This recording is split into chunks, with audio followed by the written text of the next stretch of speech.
What's up, everybody? Welcome back.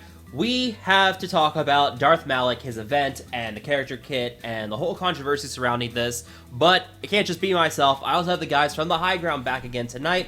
Say hello to The High Ground, guys. What's up, guys? What's going on, everybody? Thanks for having us on again, McMull. Yeah, no problem. You guys got some pretty positive reception over the Clone War or the Clone Trooper rework video, so I figured might as well have you guys back. And there's plenty of stuff to talk about between Darth Malak and the road ahead. So on my channel, we're going to be talking about Darth Malak, and then over on the High Ground's channel, we'll be talking about the Clone Wars and the road ahead and everything in that. So definitely go check out both videos. But the Darth Malak event. So let's go ahead and start at the showdown of the Starforge event and the requirements behind it. These requirements suck. To say a little bit, yeah. Yeah, I mean, this is you have to pretty much have everybody at 7 stars and pretty much gear 12. If you have Zetas on them, you only have to get up to gear 10. But they're saying this is going to be an extremely difficult battle, so you're figuring gear 12 is going to have to be a must for these characters to compete. And even more, probably gear 12 plus. I mean, you saw the fact that this has never happened before, where they put a power level limit that you have to reach in order to even enter into the match. And if we look at other extremely hard events, you have Chewbacca, C-3PO, those were horrendous. So I can just imagine how much gear is going to be poured into these characters. Yeah, I was talking to some people. I was like, it'd be really bad is if this event was stupidly easy, but they just threw this artificial power level requirement in just to troll everybody. Be like, yeah, you have to get your characters up to gear 12. It's gonna be the easiest event you'll ever see. Like, I'm totally expecting that to happen when this event goes live. If I'm being honest, that's entirely what I'm hoping for. Because Because I would hate to gear up. So right now I'm gonna do Jolie and Mission because they're easier than Zalbar. So I'm leaving out Zalbar, who's the tank, and he's a great tank. So what if you needed Zalbar? So I'm just kind of hoping what they want is this requirement of power, and the event will kind of be easy. Yeah, that's wishful thinking on my part, but they're saying it's gonna be incredibly difficult, but it's probably going to be something stupidly difficult, but that I can at least hope that it's going to be just a little joke and be like, haha, just kidding, you just had to get up to the power level and you just press auto and hooray, you get Darth Malak. I mean, it's just wild to me because that's not even. Here's the thing: you have Jedi Knight Revan, which was the most powerful character in the game ever to be introduced. For 6 months, he ran the meta, obviously, actually more than that. And then now you have Darth Revan, who's stupidly powerful. You're going to be using those teams to take on who? Who are you going to be fighting in this event that is so difficult that's going to make it so tough for you to beat it? Why do you need these such high gear levels when these characters are crazy? And you only have 2.5 days to do it. Yeah, and that's another thing. It's not even, you have 2 days. So it starts tomorrow morning at 3 a.m. and we have 2 days to complete this event. And we had 24 hours advance notice. I mean, that is some short notice about this event. And you know what it is, man, is let's just be totally honest here. Let's be candid. If you guys have been watching our videos in the past in the High Ground, you know that we have constantly been saying that how are they going to keep on bringing out more and more KOTOR content? And then for them to do it in the way that they did it, only a 24-hour period, here we're throwing this extraordinarily OP character at you. And there's a new event that's going to be had to be able to unlock them. How much do you want to piss off the community? I mean, we were here thinking that finally they've understood. They get that we are tired. There's a burden of KOTOR. We're all tired of that crap. And here they go releasing another damn character in the worst way they could have done it, and the worst way that a character's ever been released in this game. That we've never seen before. That's extraordinarily. The funny thing is, it's just I'm saying it's just Darth Malak. Darth Malak's a big character, but I mean, he has no leadership. You have to throw him under a Darth Revan lead. Why are we having to use 2 Revan squads to unlock this character that's why is he more powerful than Revan is my question. I agree. I've never cared for Darth Malak the way I care for Darth Revan. Yeah. And I'm super happy we have 2 Darth Revans in the game. And now you're gonna give us such an OP character in Darth Malak who's literally his sidekick. Nobody cares for him as much. And you're not even unlocking him at 7 stars. You're going to use 2 journey characters to get him at 5 stars? Let's just be honest. let's just be honest about what this event is, man. What this event is they were mad about what happened with Darth Revan. They're mad that there was people that were able to get him more so than they wished because nobody had to spend that much money. Our boy over here only had to pay $70 to get him, and they weren't happy with that. Jedi Knight Revan, you had to pay at least $400 to get. They wanted their money. They decided, how are we going to get it? We're going to get it this way. Here, your login character is going to be B2 Super Battle Droid. We're all thinking, oh, it's coming. Oh, but Clone Wars content. Let's throw that little cash grab, whatever the hell this OP character that's coming out, and it's ridiculous, man. Yeah, the fact that he's only at 5 stars, and then you have to spend guild event currency to get him up to 7 stars. I mean, just give him to us as 7 stars. Like, that's all you have to do. And it's ridiculous. Yeah. And we all know that there's going to be Clone Wars content later in the month, right? They even told us in the road ahead. Yeah, the road ahead says we've got Clone Wars content coming. Exactly. So we know this is just one of those speed bumps to make you throw all your crystals, all your gear down right here at the beginning of the month, so that when they drop something bigger at the end of the month, you don't have anything. Just like they did with Chewbacca and just like they did with Grievous right before Jedi Knight Revan. I'm just happy I have no hope. Feels great to have no hope. I'm not getting him, so I don't care. Let's go ahead and talk about his kit. Yeah, let's yeah. Okay, so we've been expecting Darth Malak to be a tank because Sith Trooper just feels like a really lacking character. He's very squishy under the Darth Revan team. He has that minus defense. He just falls apart pretty quickly. So Darth Malak was expected to be a tank, and he is going to be a tank. But he's so much more than a tank that it gets kind of weird. So his description is a brutal Sith tank who terrorizes and drains enemies to stay alive. His basic is called Rend, deals physical damage to the target enemy and inflicts tenacity down for 2 turns. Okay, that's not too bad. I mean, tenacity down on the basic, that's pretty cool. Yeah. It seems kind of repetitive because you have all that bonus potency on the Darth Revan teams with ferocity already, but cool. Tenacity down, not too bad. His first special is called Torture, deals physical damage to the target enemy, dispel all buffs on them, and shock them for 2 turns. If the target had shock or fear already, stun the target for 2 turns instead. I think that's pretty good. I don't think that's too OP. Like, that's a good ability that a good character should. Yeah, and it gives him great synergy with Fallen Bastila and with Darth Revan. And Palpatine. Yeah, and Palpatine if you want to run Palpatine in here too. Like, yeah, it's pretty solid synergy. So far, so good, right? That's where you say yes. I can't tell if you guys are saying yes or no. No, yeah, so far, yes. I mean, I guess. I hate it.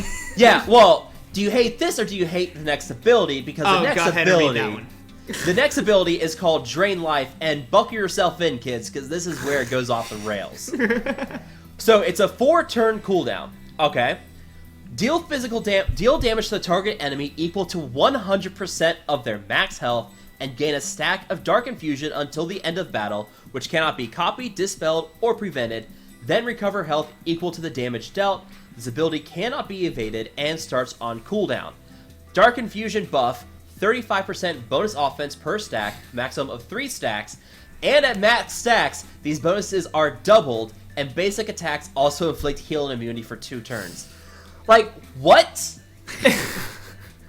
Okay, so Dark Infusion, on its own at 3 stacks, before you double it, that is 115? No, 105 bonus offense. 75 plus 35, yeah, 105. It automatically doubles to 210% as soon as he reaches 3 stacks. Like, why? Yeah, and the healing immunity that gets added to the basic. Yeah, the heal immunity with the basic, I can go, I'm okay with that. Like, but they just keep giving him more. That's the problem, is that we still have 2 other abilities to get to. Yeah, we still have his 2 uniques. So, his first unique is called Gnawing Terror. Darth Malak taunts for 1 turn whenever an enemy is inflicted with shock or fear, and at the end of each turn, enemies who inflicted damage over time on Darth Malak or critically hit him this turn are inflicted with fear for 1 turn, which cannot be resisted or evaded. Now, the Unresistible Fear, this is a Zeta ability. He has 2 Zetas, both on his uniques. The damage over time and critically hit, being inflicted with fear, which can't be evaded or resisted, that is a Zeta, and this sounds like this has to be a Zeta you run on this character. Yeah, this is Scion on steroids. This is Scion's ability to taunt on steroids, because you have to hit him because he's taunting now, and he's gonna inflict you with fear for hitting him. Yeah, I mean, you're going to get a lot of shock and fear on the enemy team between Bastila and Darth Revan. So then, his other unique is called Jaws of Life. Darth Malak takes reduced damage from % health damage effects, and at the start of battle, he loses all protection and gains that much max health. In addition, Darth Malak has 35% bonus crit avoidance, health steal, tenacity, and defense, while he has 75%, while he has less than 75% health, doubled to when he falls below 50% health, and tripled when he falls below 25% health. And then, this is where his Zeta kicks in. The first time Darth Malak reaches each of these thresholds, he gains a bonus turn, and the cooldown of Drain Life is reset. Wow. Yeah, so, congratulations, you now have a character who's going to use his Annihilate ability at least 3 times in a match before you can kill him. That's absurd. It's absurd. I don't understand how, when you're designing a kit like this, how do you give this many abilities to one character that's already on a team that's running Arena?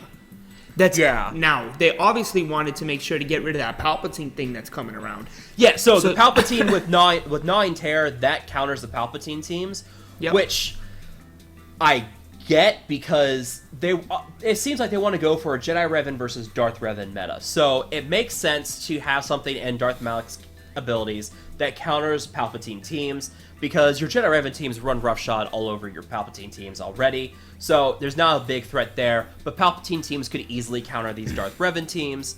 So something in Malak's kit that could counter Palpatine, I understand. I wish we could keep the rock, paper, scissors meta, but I get what they're trying to go for here, so I can at least understand this. I find it hysterical how every YouTuber has been claiming and has been so happy about the fact that Darth Revan came into the game because it's starting to influx a little. The rock, paper, scissors. It started introducing new teams, new comps, and now they just decided, wait a second, no. We're not going to allow that to happen. And here we're going to sit and try to say Jedi Knight Revan against Darth Revan. Are you kidding me? Jedi Knight Revan doesn't have a chance against Darth Revan. Not even a sliver of a chance against him. This is all going to be, again, top 50, all Darth Revan. There's just no way you're going to be able to get around that. I mean, maybe there's going to be a way for Jedi Revan teams to beat Darth Revan. I mean, Trade teams could still beat Jedi Revan. So there's probably something here that Jedi Revan teams can use. But, I mean, remember, Bastila also got a buff with bonus tenacity on her and Jedi Revan. And she also... sense.